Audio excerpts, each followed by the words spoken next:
Some Pueblo homeowners just found out that their yards contain high levels of lead and arsenic. Now, the Environmental Protection Agency released the new information last night about test samples at a Superfund site. We're, of course, talking about the Eilers neighborhood.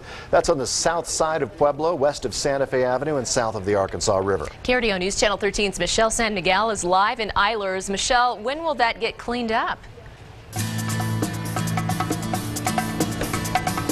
James and Heather, there's no guarantee this Superfund site will be cleaned up. The EPA tells me it needs more data before it makes that decision. And meanwhile, homeowners here are left waiting.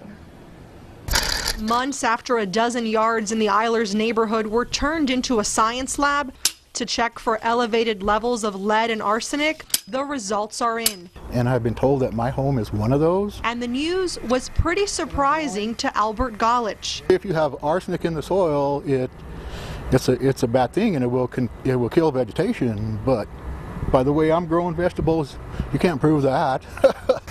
Golich has a reason to laugh. Just look at the massive cucumber growing in his garden. I have a garden growing wonderful. But it could be a while before his yard and others like it get cleaned up by the EPA. We still need a much larger data set in order to be able to see patterns or see where we've got really high levels that look like they might warrant cleanup. I might not even be around by the time this is resolved, so hopefully it can be all done in a few years, but it's stretching out to be such a large project that I see it really stretching out for a long, long time.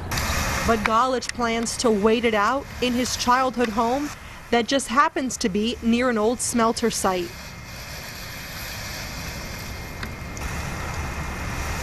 The EPA will begin doing more testing this fall, but the agency says that testing could take at least 2 to 3 years. Reporting live in Pueblo, Michelle San Miguel, KRDO News Channel 13. Thanks so much, Michelle.